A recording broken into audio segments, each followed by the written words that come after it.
జై శ్రీరామ్.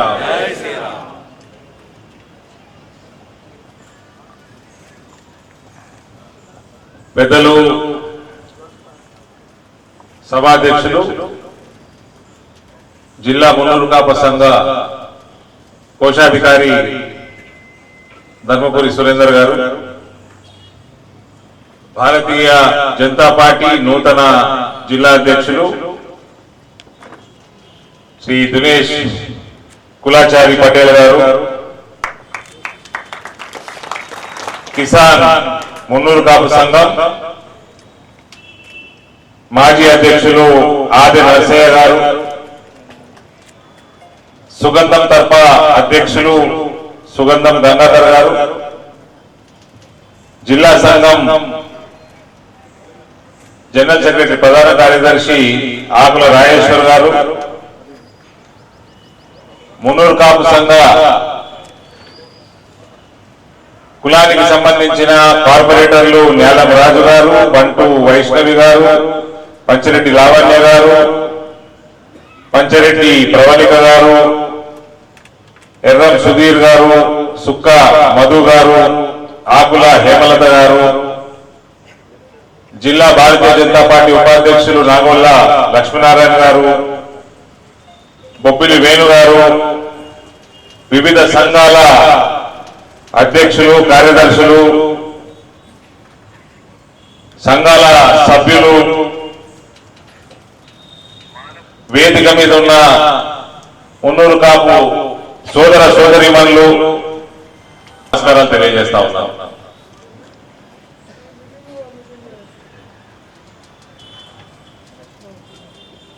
నేను నిజామాబాద్ అర్బానికి ఫస్ట్ మీ అందరి ఆశీర్వాదంతో, రైతాంగం ఆశీర్వాదంతో, ఎన్ఆర్ఐ సోదరుల ఆశీర్వాదంతో, యువత ఎట్లన్నా నరేంద్ర మోడీ జిందాబాద్ అంటది. ఇవాళ యువతనే కాదు,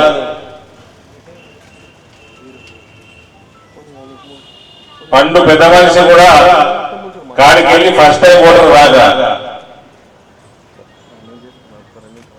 నరేంద్ర మోదీ నాయకత్వం వర్ధిల్లాలి అంటాను. అందరి ఆశీర్వాదంతో 2019లో ఇందూరు పార్లమెంటు సభ్యుడిగా ఎన్నికైన.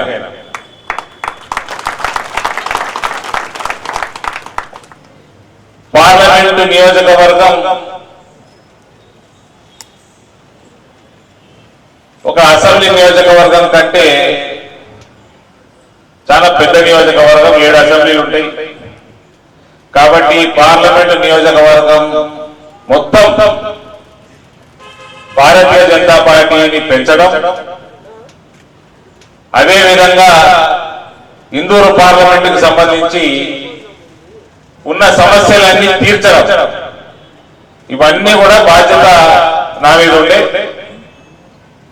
గర్వంగా తెలియజేస్తా ఉన్నా.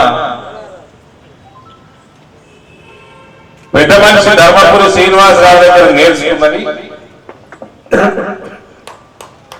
ఇవాళ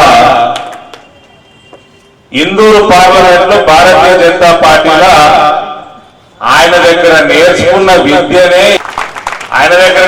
విద్యనే అన్ని నియోజకవర్గాలలో మంచి అభ్యర్థులని ఎంపిక చేసుకోవాలి, నిలబెట్టాలి, ఎలక్షన్లలో గెలిచి పనిచేయాలి. 8% ఓటు వచ్చిండే 2018లో భారతీయ జనతా పార్టీ అసెంబ్లీ ఎన్నికలలో. ఇవాళ ఇక్కడ ప్రభుత్వంలో ఉన్న కాంగ్రెస్ పార్టీకి నిన్న మొన్నటి దాకా ఉన్న బీఆర్ఎస్ పార్టీకి ధీటుగా 30% ఓటు మనం సంపాదించుకున్నాము. భారతీయ జనతా పార్టీని మన నియోజకవర్గంలో పెంచినందుకు స్వయాన నరేంద్ర మోడీ గారు, అమిత్ షా గారు నన్ను శుభాశయం అనడం జరిగింది.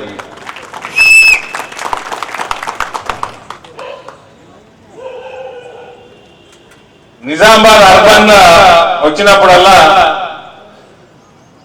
ఆటోమేటిక్ గా మన పార్టీలో 80 మంది మున్నూరు కాపు కార్పొరేటర్లు,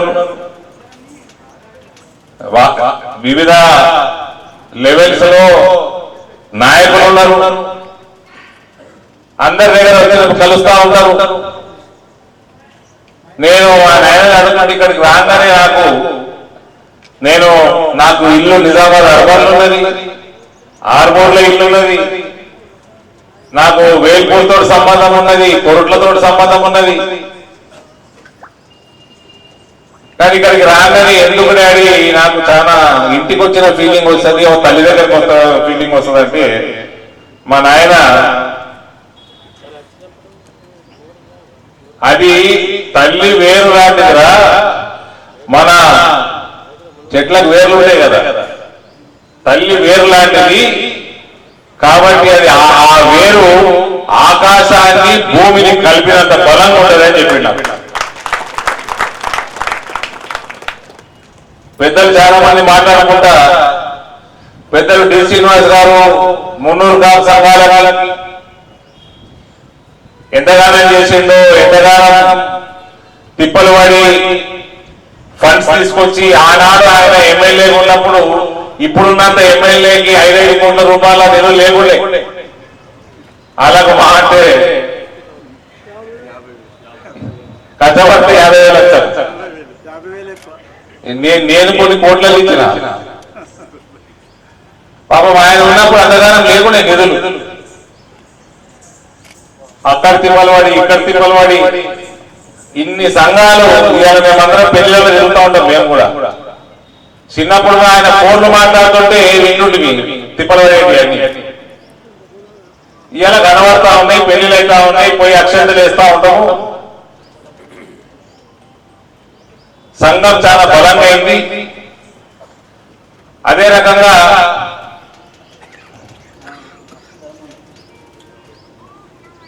ఇవాళ 5 సంవత్సరాల ఎంపీగా నేను కూడా అనేక సంఘాలకు పనిచేయడం జరిగింది. దినేష్ మాట్లాడుకుంటా దర్పల్లిలో బ్రహ్మాండమైన చాలా పెద్ద ఎత్తున కట్టింది. నేను కూడా ఊహించలే. దానికి కూడా ఎంతనో వీలైనంత మనం ఎంపీ ల్యాబ్స్ కేటాయించడం.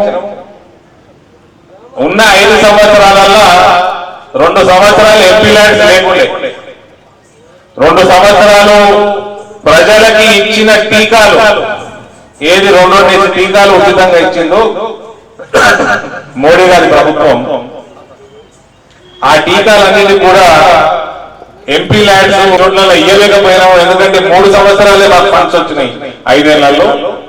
మీ అందరి ఆశీర్వాదంతో మళ్ళా నరేంద్ర మోడీ 400 స్థానాలు ఎంపీ స్థానాలతో మళ్ళా ప్రధానమంత్రి అవుతారు. మీ అందరి ఆశీర్వాదంతో ఇందూరు పార్లమెంట్ లో కూడా ఇంతకుముందు వచ్చిన మెజారిటీ కంటే ఎక్కువ మెజారిటీ తోటి భారతీయ జనతా పార్టీ గెలుస్తుంది. ఇక్కడ ఒక కులంగా నేను దినేష్ ఈ మధ్యనే ఒక 3-4 రోజుల కిందనే నాకు మాట్లాడి వివిధ సంఘాల నుంచి ఫోన్లు వస్తున్నాయి, తరఫుల నుంచి ఫోన్లు వస్తున్నాయి. మనకి సన్మానం చేస్తారు. దినేష్ కి సుమారు 3.5 సంవత్సరాల క్రితం ఆయన భారతీయ జనతా పార్టీలో రావడం, ఆయన గ్రౌండ్ స్థాయి నుంచి పార్టీ పొలిటికల్ పాడవుతారా నాకు పూర్తి నమ్మకం ఉండే. దినేష్ తట్టుకుంటాడు, మంచి ఓట్లు సంపాదిస్తాడు, గెలుస్తాడన్న నమ్మకం కూడా నాకు. అయితే భారతీయ జనతా పార్టీ తెలంగాణలో ఎదిగే దశలో ఉంది, ఇంకా ఎదిగే దశలో ఉంది. కాబట్టి పూర్తి తెలంగాణలో ఇందూరు పార్లమెంట్ ఉన్నంత బలంగా లేకపోవడం వల్ల దాని ఎఫెక్ట్ కూడా కొంచెం పడ్డది. అయినా నేను గ్రామాల నుంచి అన్ని మండలాల నుంచి ఓట్లు తీసుకొస్తే చాలా మటుకు పెద్ద గ్రామాలకి దినేష్ కే లీడ్ వచ్చింది, దినేష్ కే ఓట్లు కూడా వచ్చింది.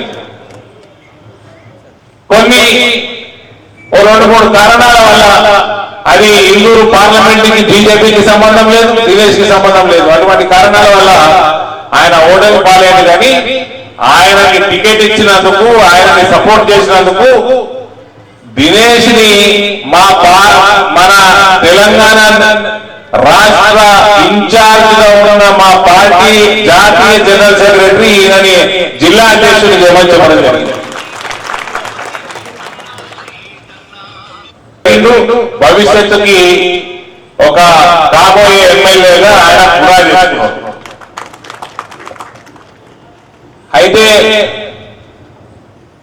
ఇది ఒక మున్నూరు కాపు సంఘ సమావేశం, ఆత్మీయ సమావేశం, దినేష్ కి ఫెలిసిటేషన్ చేసే సమావేశం, కులం ఐక్యత 3 రోజుల కిందనే డిస్కస్ చేసిండు. ఇవాళ కొన్ని వేల మంది సంఖ్యలో అన్ని తరఫాల నుంచి దాదాపు నిజామాబాద్ రూరల్, అర్బన్, ఆర్మూరు, పాల్కొండ, బోధన నుంచి కూడా చూస్తా ఉన్నా.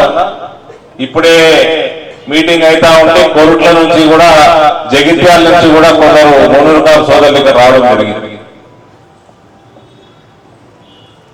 కులంలో ఐక్యత ఉండాలి. మన కులం విషయాలు వచ్చినప్పుడు ఒక్కటిగా ఉండాలి. అన్ని కులాలు కూడా అదే రకంగా ఉండాలి. కూర్చోబెట్టండి లేదా బయటికి పంపించండి. అన్ని కులాలు కూడా ఒక్కటిగా ఒక బలంగా ఏర్పడాలి.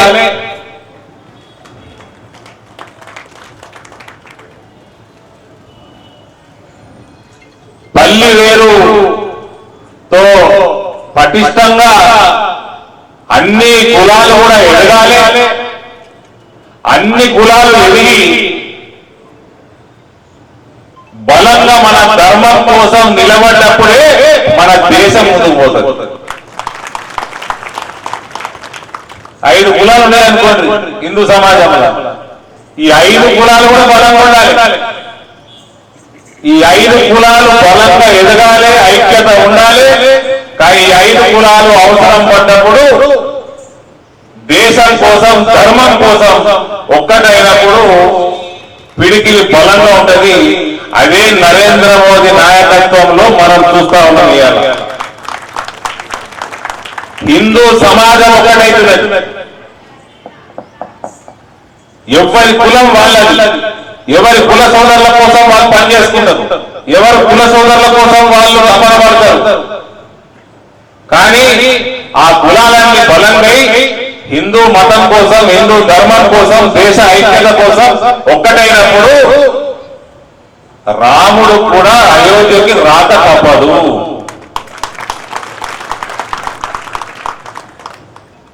ఇవాళ దాదాపు 500 సంవత్సరాల కొట్లాట కొలికొచ్చింది.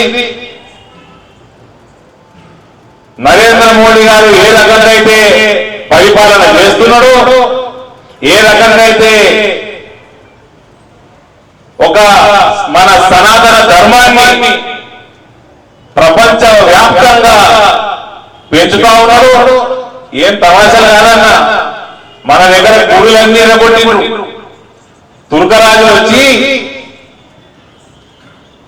అయోధ్య, మథుర, కాశీయే కాదు, మన దగ్గర బోధన్లా, మన దగ్గర ధర్మపురిలా అడిగి వచ్చిండ్రు. జగిత్యాల జిల్లాలో కూడా వచ్చిండ్రు. ధర్మపురిలో లక్ష్మీనరసింహ స్వామి గుడి లోపల మనకు మస్జిద్ ఉంటది. అటువంటి ఏ తుర్క దేశాల నుంచి వచ్చి తుర్కోళ్ళు వచ్చి మన గుడిలను ధ్వంసం చేసి మస్జిదులు కట్టిండ్రు. అటువంటి తుర్క దేశాలలో ఇలా బ్రహ్మాండమైన మందిరాలు కడుతున్నారు. ఇది సామాన్యుడితో కాదు. నరేంద్ర మోడీ అన్న వ్యక్తి సామాన్యుడు కాదు. ఆయనకి భగవంతుడు ఆశీర్వాదం ఉన్నది. ఇలా సౌదీ అరేబియాలో గుడి, రేపు 14వ తారీఖు అబుదాబిలా బ్రహ్మాండమైన గుడి ఇనాగ్రేషన్ కి ప్రధానమంత్రి గారు రేపు బయలుదేరుతా ఉన్నారు దుబాయ్కి. దుబాయ్లో కూడా అయిపోయింది, అబుదాబిలో కూడా అయిపోయింది. సౌదీ అరేబియా యువరాజు టోటల్ ఇస్లాం ప్రపంచాన్ని కంట్రోల్ పెట్టుకున్న సౌదీ అరేబియా మోస్ట్ పవర్ఫుల్ యువరాజు మొన్న ఈ మధ్య మైక్ పట్టుకొని జై శ్రీరామ్ అంటున్నాడు.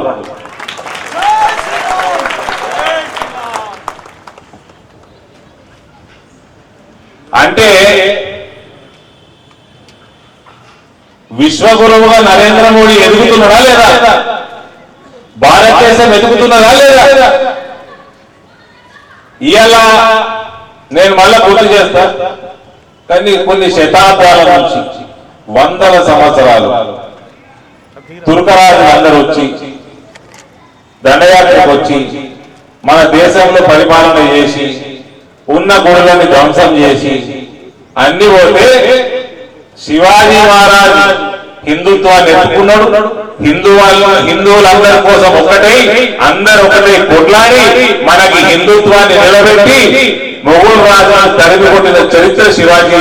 ఆనాడు శివాజీ మహారాజ్ అయితే అభినవ శివాజీ మహారాజ్ నరేంద్ర మోడీ. ఇవాళ దేశం స్థానానికి వచ్చేసి నరేంద్ర మోడీ గారు ఎక్కడ పోయినా చెప్తా ఉన్నారు. అమెరికా పార్లమెంట్ లో కూడా చెప్పిండ్రు, నిన్న మొన్న మన పార్లమెంట్ లో కూడా మాట్లాడుతుంటే అన్నారు అతి త్వరలో ఉంటది. ఇంకా నేనన్నా 3వ స్థానం అంటున్నా, ఆయన టాప్ 3 ఒకటి ఉంటుంది అంటున్నాడు. మన ఆయన మైండ్ ఏమున్నదో మరి 2వ స్థానాన్ని తీసుకుపోతాడు, 1వ స్థానాన్ని తీసుకుపోతాడు. టాప్ 3లో ఉన్నదంటుండే ఆయన. ఇవాళ మనం ఎటు చూసిన నేషనల్ హైవేలు మన పార్లమెంట్ నియోజకవర్గంలోనే 6 వెళ్ళి మంచిర్యాల దాకా, దాని మొత్తం లెంత్ లో మాక్సిమం 70-80% మన నియోజకవర్గంలో ఉంటుంది. జగిత్యాల దాకా దాదాపు 4,000 కోట్లతోటి ఈ ప్రాజెక్టు పనులు నడుస్తూ ఉన్నాయి. ముత్కేడ్ నుంచి మహబూబ్ నగర్ దాకా మన పార్లమెంట్ మొత్తం పొడవుగా పోతా ఉంటుంది, నిజామాబాద్ జిల్లా పోతా ఉంటుంది. దాని 1000 కోట్లతోటి అది జరుగుతూ ఉన్నది.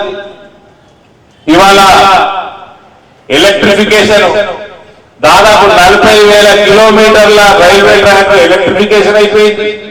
తెలంగాణ ప్రాంతంలో కూడా దాదాపు మొత్తం ఎలక్ట్రిఫికేషన్ అయిపోతా ఉన్నది.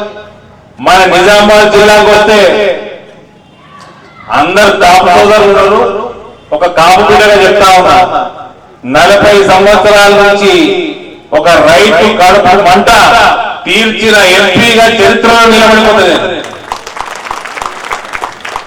మీ అందరి ఆశీర్వాదంతో ఎంపీగా నెగ్గి 40 సంవత్సరాలు ఏ పార్టీ చేయలేని, ఏ ఎంపీ చేయలేని నా నాయకుడు నరేంద్ర మోడీని ఒప్పించుకొని నేను పసుపు తీసుకొచ్చి స్థాపించడం జరిగింది. ఇవాళ పసుపు రేటు 14,000 నడుస్తున్నాయి. నేను చెప్తా ఉన్నా 2 వారాల్లో 15,000 దాటితే 2 సంవత్సరాల లోపల 20,000 దాటించే బాధ్యత కూడా నాదే. వరి వండించే రైతులు ఉంటారు, ప్రతి సంవత్సరం మద్దతు ధర వేస్తూ ఉన్నారు.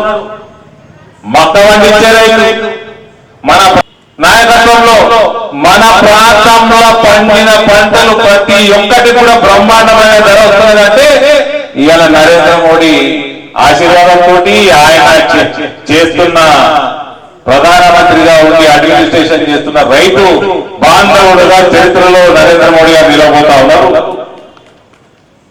మన డైనమిక్ ఎమ్మెల్యే రాకేష్ రెడ్డి గారు రావడం జరిగింది, చాలా సంతోషదాయకం. ఆయన వేదిక మీద రావాల్సిందిగా కోరుతా ఉన్నాం.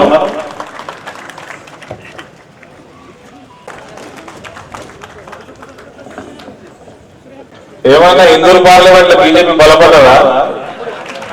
బలపడినే కాదు, చాలా అందంగా బలపడ్డది.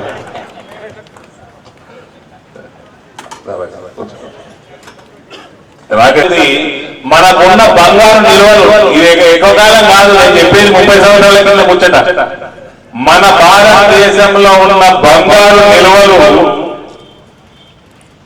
తాకట్టు పెట్టేవారు మనకు లోన్స్ రాకపోతుండే. వరల్డ్ బ్యాంక్ అనుకోండి, ప్రపంచ స్థాయి నుంచి బ్యాంకుల నుంచి లోన్స్ రాకపోవు. అటువంటి పరిస్థితి నుంచి ఇవాళ మనము ప్రపంచంలో 3వ ఆర్థిక వ్యవస్థ దిక్కు మన దేశం పోతున్నది. మొన్న మహమ్మారి సమయంలో 100 దేశాలకు పైన కోవిడ్ వ్యాక్సిన్లు మనం పంపించి కోట్ల ప్రాణాలు కాపాడిన ఘనత భారతదేశానికి దక్కిందంటే ఇది నరేంద్ర మోడీ గారి నాయకత్వానికే మనం అందరం గర్వకారణం. మనందరికీ ఆయనకే క్రెడిట్ దక్కుతుంది. ఆయన నాయకత్వాన్ని ఇంకా బలపరచాల్సిన బాధ్యత మన మీద ఉన్నది. ఇవన్నీ చేసుకుంటూ నేనైతే రోడ్లు, రైల్వే లైన్లు, ఇన్ఫ్రాస్ట్రక్చర్ డెవలప్మెంట్ మాట్లాడినో మన ప్రాంతంలో పసుపోడు కానీ మన ప్రాంతంలో మాధవ్ నగర్, నేను కాలేజీలో ఉన్నప్పుడు మా మాధవ్ నగర్ కోసం బాగానే తిమ్మలు పడ్డాడు కానీ చేయలేకపోయిండు. ఆయన కొడుకుగా ఇందూరు ఎంపీగా ఇవాళ మాధవ్ నగర్ ఫ్లైఓవర్ ఈ సంవత్సరంలో మనం ఇనాగ్రేషన్ కూడా చేసుకుంటాం. అది 30 సంవత్సరాల కొట్లాడినాయి, అది కూడా పసుపోడు లెక్క. ఈ రకంగా మనకు అదొకటే కాదు, ఆరుమూల 3 ఫ్లైఓవర్లు, ఇక్కడ అసెంబ్లీ కాడ 140 కోట్లతోటి ఫ్లైఓవర్, బోధంగా 2 స్టార్ట్ కాబోతా ఉన్నాయి. ఈ రకంగా మనం చంద్రయాన్ మంగళయాన్ కాడికి వెళ్ళి మనం గల్లీ దాకా ఇవాళ ఎదుగుతా ఉన్నాము, ఇన్ని ప్రాజెక్టులు చేసుకుంటున్నాము అంటే ఇవన్నీ కూడా మళ్ళా యాద పెట్టుకుంటున్నా, నయా పైసా అవినీతి లేకుండా ఇదన్నీ దేశంలో ఈ ప్రాజెక్టులన్నీ నడుస్తున్నాయి.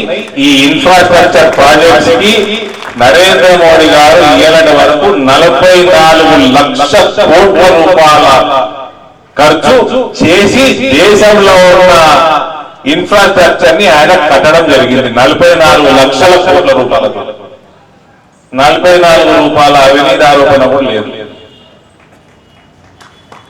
మోడీ భక్తుడుగా నేను చేసిన పనులకు కూడా నాకున్న నయా పైసా అవినీతి ఆరోపణ నా మీద లేదు. కాపు బిడ్డల వ్యవసాయం చేసుకుంటా కలుపు తీస్తా ఉంటాం కదా, కలుపు తీసే పని చేస్తా ఉన్నాను. నరేంద్ర ఈడీలు ఈడీలు ఇదే సిబిఐలు ఎన్నడూ పని చేయలే. 2014 నుంచి పనిచేస్తున్నాయి.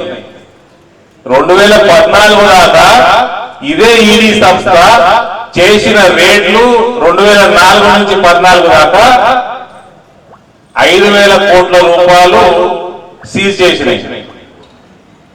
14 నుంచి 24 మధ్యలో నరేంద్ర మోడీ నాయకత్వంలో అదే ఈడీ సంస్థ అవినీతి సొమ్ము 1,10,000 కోట్ల రూపాయలు సీజ్ చేసింది.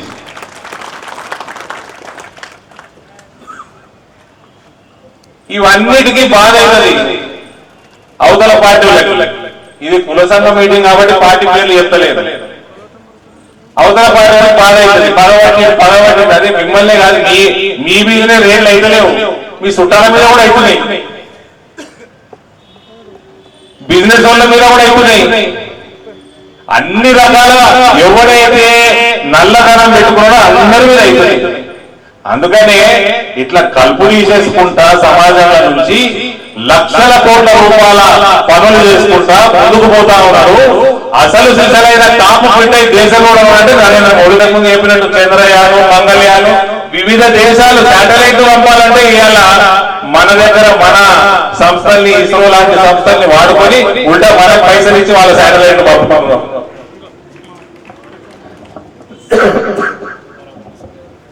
ఉన్న ప్రపంచ దేశాలన్నీ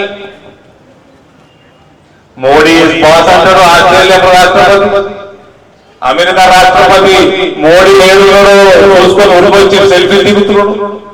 ఫ్రాన్స్ రాష్ట్రపతి దిగుతా ఉన్నాడు. ఇంగ్లాండ్ కి సంబంధించిన ఎవరైతే రవి అస్తమించని బ్రిటిష్ సామ్రాజ్యం అన్నారో ఒకప్పుడు, అటువంటి బ్రిటిష్ సామ్రాజ్యం ప్రధానమంత్రి వచ్చి మోడీ గారు ఈ ప్రపంచాన్ని నడపాల్సింది మీరే అని అంటున్నాడు. సౌదీ అరేబియా నేను చెప్పినట్టు అక్కడ రాజులు జై శ్రీరామ్ అంటున్నారు, మన కోసం గుడులు కడుతున్నారు. ఆ గుడులను ఇనాగ్రేషన్ చేయడానికి మోడీ గారిని వేస్తున్నారు. ఇటువంటి పరిస్థితి ఎలా వచ్చిందంటే దీనికి కారణం నేను ఫస్ట్ మొదలుపెట్టిన ప్రతి కులం ఐక్యంగా ఉండాలి, ప్రతి కులం బలపడాలి, అన్ని కులాలు కలిసి హిందూ ధర్మాన్ని కాపాడితే మన దేశం బలపడుతుంది, మన దేశం ముందుకు పోతుంది, ఆర్థికంగా బలపడతాం. ఇన్ని రకాలుగా దేశ అభివృద్ధి జరగాలంటే మనమందరం కులం కాడికి వెళ్ళి మన ధర్మం దాకా అందరం కూడా ఒక్కటై మనం ముందుకు పోవాల్సిందిగా నేను కోరుకుంటా ఉన్నాను. ఇప్పుడు అంతా ఏడ చూసినా టీవీలలో రాముడు దర్శనమే అవుతున్నది. మీ అందరి ఆశీర్వాదంతో 6-4 మంది ఉండే ఎంపీలు కూడా లేకుండే. మీ అందరి ఆశీర్వాదంతో ఇందూరు ప్రజల ఆశీర్వాదంతో మరి నాకు ఎందుకు వచ్చిందో నాకు తెలియదు కానీ నాకు ఇన్విటేషన్ వచ్చింది. నేను అక్కడ ఉండి ఇక మా జర్నలిస్ట్ సోదరులు చేసే పని అడిగే చేసిన సెల్ఫీ వీడియో తీసుకుంటా అక్కడి నుంచి నాకు మీ అంత డైరెక్ట్ నాకు లేదు జర్నలిస్టులకు ఉన్నంత కానీ నాకు ఉన్నదాకా అందరి కోసం రిపోర్టింగ్ చేయడానికి ప్రయత్నం చేసి ఆ వీడియోలన్నీ ఫేస్బుక్ లో పెట్టి అది మామూలు అద్భుతమైన సీన్. అది చిన్నప్పుడు రామాయణ మహాభారత ఏ త్రేతాయుగంలో ఉన్న ఫీలింగ్ ఉండే ఆ ప్రధానమంత్రి గారు ఏంటి, అక్కడ ఉన్న పరిస్థితి అట్మాస్ఫియర్ ఏంటి, అసలు మొత్తం ఆధ్యాత్మికంలో మునిగిపోయింది అయోధ్య. నేను మళ్ళా మన హిందూ సోదరుల ముందు చెప్తా ఉన్నా, అయోధ్యలో రాముడు వచ్చాడు ఆలస్యం, కాశీలా శివుడు బయటకు వస్తా ఉన్నాడు.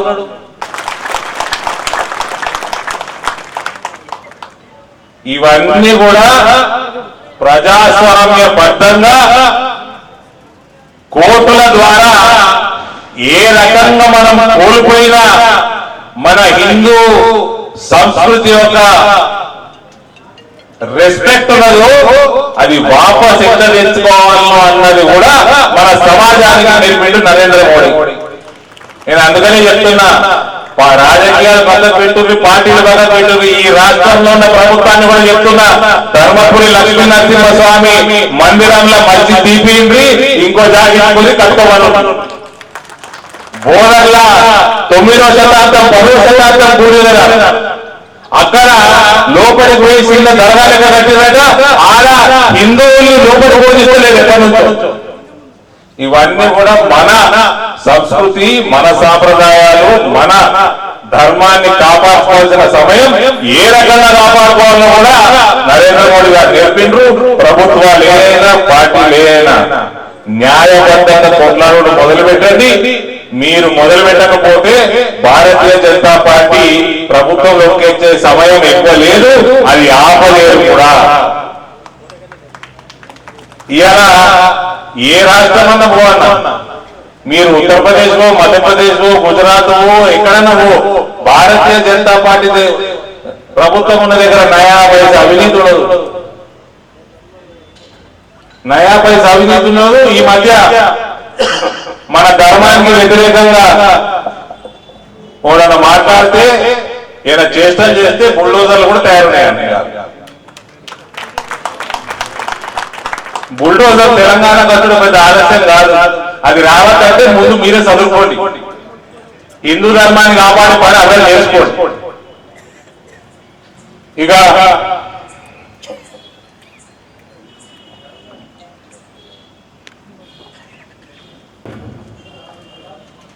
మున్నూరు కాపులు రాజకీయంగా ముందరుంటారు, అవగాహన బాగానే ఉంటుంది. సర్పంచులలో, కార్పొరేటర్లలో కూడా 8 మంది బీజేపీలు ఉన్నారు, అవతల పని ఉంటారు. దాదాపు 15-20% పైనే ఉంటుంది ఈ రాష్ట్రాలు. కాబట్టి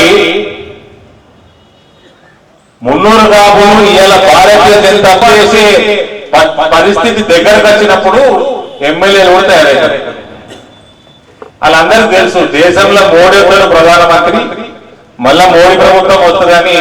వాళ్ళు వాళ్ళ ఎంపీలు ఒక ఎమ్మెల్యే లేడా, కానీ ఇద్దరు ఎంపీలు ఉన్నారు తెలంగాణ. వాళ్ళకి తెలిసి ఎక్కడ వేయాలో ఓటు, వాళ్ళకి అవగాహన ఉన్నది. ఈడ కూడా భారతీయ జనతా పార్టీ ఎప్పుడైతే తెలంగాణలో ప్రభుత్వం ఏర్పాటు చేసే దిశగా దగ్గరకున్నప్పుడు వీళ్ళందరూ కూడా ఒక్కటైతారు. వీళ్ళందరూ దగ్గరుండి భారతీయ జనతా పార్టీ ఎమ్మెల్యేలను గెలిపిస్తాం. మీ అందరినీ గెలిపించే వీళ్ళు కదా, గెలిపేలే 14 మంది మరి చెప్పలేదు. 2 ఎంపీలు గెలిపించింది కార్పొరేషన్. అలా తెలిసి ఎక్కడ ఏ ప్రభుత్వం వస్తుందో, ఏ పార్టీ ఎక్కడ గెలుస్తుందో అది తెలుసు, ఎక్కడ ఓటేయాలో అది కరెక్ట్ గానే ఓటేస్తారు. కాబట్టి మన పార్టీల పనులు మనం మంచిగా చేసుకున్నాము. వాళ్ళు టోటల్ గా 90% ఒకటే ఓటేస్తారు. వాళ్ళు ఓటేసి గెలిపించే బాధ్యత వాళ్ళు తీసుకుంటారు. మరోసారి ఈ కార్యక్రమానికి ఇంత షార్ట్ నోటీస్ లో కూడా అన్ని నియోజకవర్గాల నుంచి తరఫల అధ్యక్షులు, ఇంపార్టెంట్ సభ్యులు, ఆఫీస్ బేరర్స్ మీరందరూ వచ్చినందుకు మనస్ఫూర్తిగా అందరికీ చేతులు జోడించి పేరు పేరున ధన్యవాదాలు తెలియజేస్తా ఉన్నాను. దినేష్ గారికి ఆల్ ది బెస్ట్ చెప్తా ఉన్నాను. మంచి పార్టీని జిల్లాలో ఇంకా బలపరిచే ప్రయత్నం చేయండి. రానున్న కాలంలో కలిసి పనిచేద్దాం. వచ్చే ఎన్నికల్లో, అసెంబ్లీ ఎన్నికల్లో, పార్లమెంట్ ఎన్నికల్లో ఎట్లా ఇన్నాళ్ళు ప్రజలు మళ్ళా నరేంద్ర మోడీ గారికి ఆశీర్వాదం ఇస్తారు, అసెంబ్లీ ఎన్నికలలో కూడా ఇప్పుడు ఇద్దరు ఎమ్మెల్యేలు ఉన్నారు. రానున్న కాలంలో 5-5 గెలిచే బాధ్యత మీరు తీసుకోండి. మీ ఎమ్మడ మేము ఉన్నాము, కలిసి పనిచేద్దాము, కలిసి భారతీయ జనతా పార్టీని బలపడతాం. భారత్ మాతాకి